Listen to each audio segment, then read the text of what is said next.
June 1942. The United States Navy stood at the edge of defeat in the Pacific Ocean. Only 6 months earlier, the attack on Pearl Harbor had shattered America's sense of security and demonstrated the terrifying reach of Imperial Japan. Battleships lay sunk or crippled in Hawaiian waters, thousands of servicemen were dead, and across Asia and the Pacific, Japanese forces advanced with astonishing speed. Guam had fallen almost instantly. Wake Island resisted briefly before surrendering. The Philippines were collapsing under relentless assault. To observers across the world, it appeared that Japan had mastered modern naval warfare, while the United States struggled simply to recover from shock. The Pacific seemed lost, and many believed that American resistance could only delay an inevitable Japanese dominance of the region. Yet hidden beneath the surface of this apparent imbalance, decisions were being made that would soon reverse the course of the war. Within a single morning, far from any continent, a battle fought over empty ocean would permanently transform global power and mark the beginning of America's rise as the dominant naval force of the modern world. Following Pearl Harbor, Japan possessed what appeared to be overwhelming momentum. Its carrier fleet represented the most experienced naval aviation force ever assembled. Japanese pilots were veterans hardened by years of warfare in China and Southeast Asia, trained through an unforgiving system that emphasized precision, discipline, and aggression. Their coordinated carrier strikes had demonstrated unmatched effectiveness, proving that aircraft carriers, not battleships, now determined control of the seas. The United States, meanwhile, faced uncertainty. American industry was immense, but factories could not instantly replace destroyed fleets or trained air crews. Shipbuilding required time measured in months and years. Pilot training demanded patience that wartime urgency did not allow. Japan's leadership understood this imbalance clearly.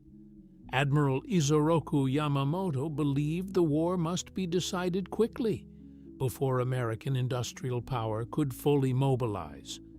His objective was not endless conquest, but decisive destruction.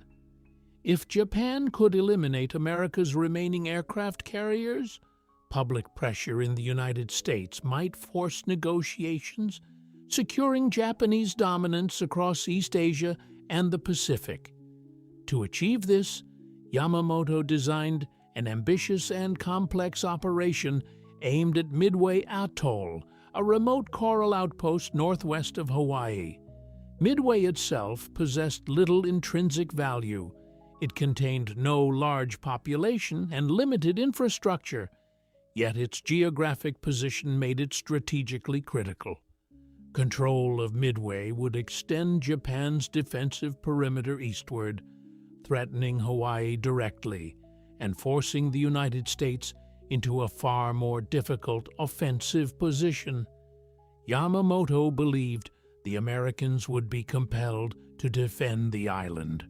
Once American carriers arrived, concealed Japanese forces would surround and destroy them in a decisive engagement reminiscent of earlier naval battles. The plan relied on surprise, coordination, and the assumption that American intelligence remained blind. What Japanese planners did not realize was that another conflict had already begun, long before fleets sailed toward Midway. Inside a modest intelligence facility in Hawaii known as Station Haipo, American cryptanalysts worked tirelessly to break Japanese naval communication codes.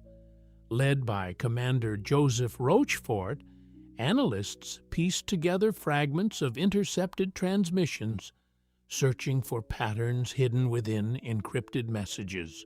Slowly, repeated references appeared to a target identified only as AF.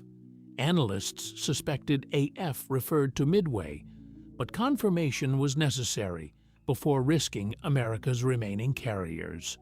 In one of the most creative intelligence operations of the war, Midway transmitted an uncoded message reporting a failure in its freshwater system. Soon afterward, Japanese communications intercepted by American intelligence mentioned that AF was experiencing water shortages. The conclusion was undeniable. The United States now knew Japan's intended target and approximate timetable. For the first time since Pearl Harbor, America possessed strategic foreknowledge. Admiral Chester Nimitz now faced one of the most consequential decisions of the war. American carrier strength was dangerously limited. Enterprise and Hornet remained operational, while Yorktown had been severely damaged during the recent Battle of the Coral Sea. Naval engineers initially estimated months of repairs were required. Nimitz ordered repair crews to work continuously, transforming shipyards into round-the-clock operations fueled by urgency and exhaustion. Against extraordinary odds, Yorktown returned to operational condition within 72 hours. Rather than positioning his fleet defensively near Midway, Nimitz chose a bold alternative. American carriers would wait northeast of the island, hidden beyond expected Japanese scouting patterns, prepared to strike first. The United States would not defend Midway passively. It would ambush the attacking fleet. In early June 1942, Yamamoto's massive naval force advanced across the Pacific. The operation included battleships, cruisers, destroyers, submarines, invasion transports, and 4 elite fleet carriers that had participated in the Pearl Harbor attack. Confidence remained high among Japanese crews. Previous victories reinforced belief in operational superiority. On the morning of June 4th, Japanese aircraft launched from their carriers and struck Midway Island at dawn, bombing installations and attempting to neutralize American defenses. Although damage was inflicted, runways remained functional, allowing American aircraft to continue launching attacks. Japanese commanders now confronted uncertainty. Reports suggested Midway required additional strikes, yet reconnaissance remained incomplete regarding potential American naval presence. Aircraft already armed for land attack began rearming procedures for possible anti-ship missions. Bombs and torpedoes were moved across carrier decks, while fueled aircraft crowded hangars below. Meanwhile, American forces launched successive attacks from both Midway and carrier groups. Coordination proved difficult. Torpedo squadrons approached at low altitude without adequate fighter protection and encountered intense Japanese resistance. One formation after another was devastated. Pilots pressed forward despite overwhelming odds, many continuing attack runs even after realizing survival was unlikely. These sacrifices unintentionally altered the battle's outcome. Japanese fighter patrols descended to sea level to intercept incoming threats, leaving higher altitudes temporarily exposed. Above the clouds, American dive bombers searched desperately for the enemy fleet as fuel reserves dwindled. Some commanders debated turning back to avoid losing entire squadrons at sea. Then, through a sudden break in cloud cover, the Japanese carriers appeared below, perfectly positioned and dangerously vulnerable, their decks filled with armed aircraft amid active refueling operations. At approximately 10:22 in the morning, American dive bombers began their descent. Within moments, bombs struck Akagi, Kaga, and Soryu. Explosions ignited aviation fuel and stored munitions, creating uncontrollable infernos that spread rapidly through hangar decks. Damage control teams struggled against overwhelming firestorms. Within minutes, 3 of Japan's most powerful carriers were fatally crippled. The transformation of naval balance occurred almost instantly. Years of Japanese preparation were undone in less than 6 minutes of concentrated attack. The remaining carrier, Hiryu, launched retaliatory strikes that located and heavily damaged Yorktown, temporarily removing her from combat. Japanese crews believed momentum might still be recovered, yet American reconnaissance aircraft soon located Hiryu's position. Later that afternoon, U.S. dive bombers attacked once more, striking decisively. Fires consumed the carrier through the night before it finally sank beneath Pacific waters. Japan had lost 4 frontline carriers, along with irreplaceable veteran pilots and maintenance crews whose experience could not be rapidly recreated. The United States lost 1 carrier, but retained the capacity to rebuild at unprecedented speed.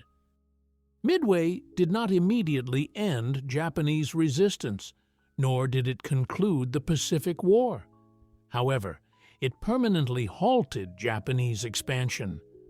From this point forward, strategic initiative passed to the United States. American shipyards accelerated production, launching new carriers faster than Japan could replace losses. Training programs expanded, logistics networks matured, and coordinated joint operations evolved into increasingly effective offensives.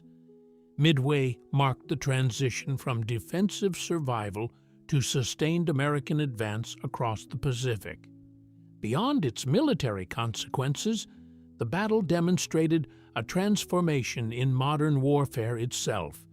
Intelligence analysis, technological coordination, and calculated operational risk proved capable of overcoming numerical uncertainty. Control of information became as decisive as control of weapons. Aircraft carriers replaced battleships as the dominant instruments of naval power, reshaping military doctrine for generations. The victory ensured that the United States would remain permanently engaged in Pacific security affairs. The path from Midway would lead through brutal campaigns across island chains toward Japan itself. Guadalcanal, the Philippines, Iwo Jima, and Okinawa would follow, each building upon the strategic reversal achieved in June 1942.